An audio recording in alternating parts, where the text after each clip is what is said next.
The big question remains, where does he say I'm God, or where he says worship me, or where does he say that I and God Almighty are one and the same thing? Is there a single Christian who can give me a verse that me and God Almighty are one and the same thing? Is there a Christian in this vast audience who can give me? John 14. No, what does it say? John 14.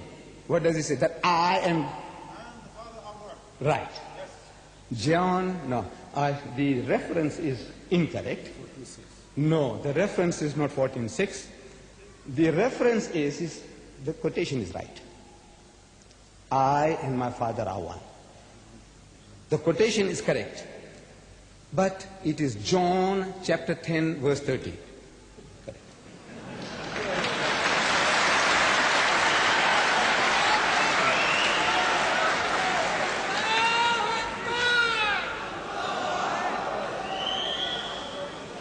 Please, silence, please. The reference is John chapter 10 verse 30. Now, you know, if I ask, you will have the chance to ask questions, my dear brothers. Please sit down. Would you please sit down? I'm sorry, we're going to take questions later. We're not having interruptions now. Please, would you sit down now?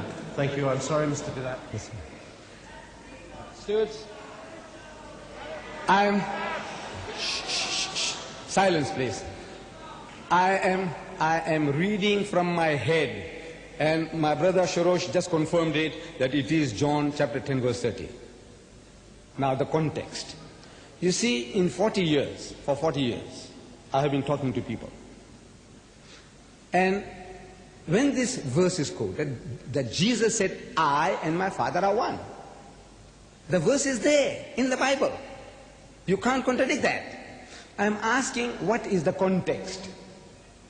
And believe me, in 40 years, I have not come across a single learned man of Christendom, a single man in 40 years, who could give me the context. Yeah, you can open the book, yes, by opening the book. But no man in my life, 40 years now, no Christian worth the name could give me the context. You have to open the book. Without opening the book, you'll never be able to give you the context. Now let me give you the context. You see, the context is starting from verse 23. It says, Jesus walked in Solomon's porch in the temple of Jerusalem. Then came the Jews round about him, means they surrounded him, and said, how long does thou make us to doubt? If thou be the Christ, tell us plainly. They are alleging that he is talking ambiguously. He is not putting forth his claim clear enough. That's a charge, a false charge.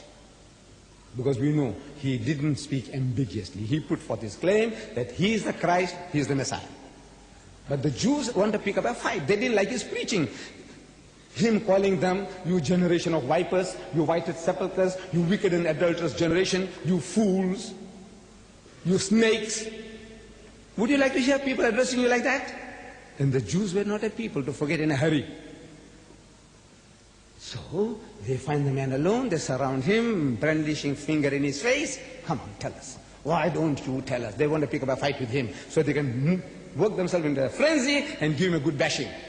Get their own back. So Jesus says, I told you, and you believe not. The works that I do in my Father's name, they bear witness of me. My sheep hear my voice, and I know them and they follow me, and I give unto them eternal life.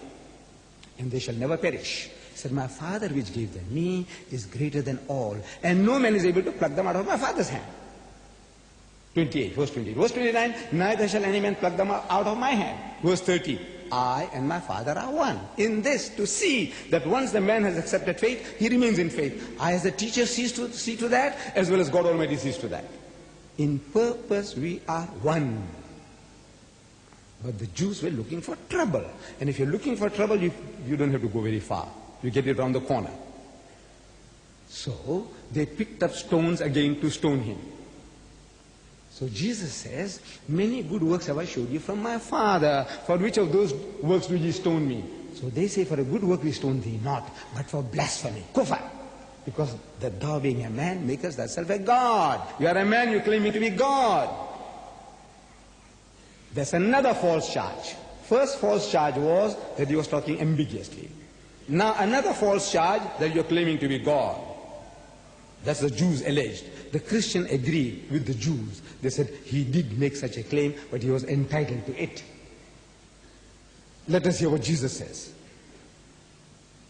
The Jews say he blasphemed, the Christians say he did, but it is no blasphemy because he was entitled to.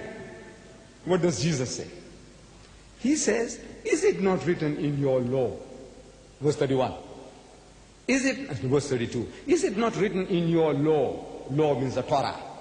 I said ye are gods. You are gods. If he, God Almighty, called them gods, unto whom the word of God came, I mean the prophets are called gods in our language, man.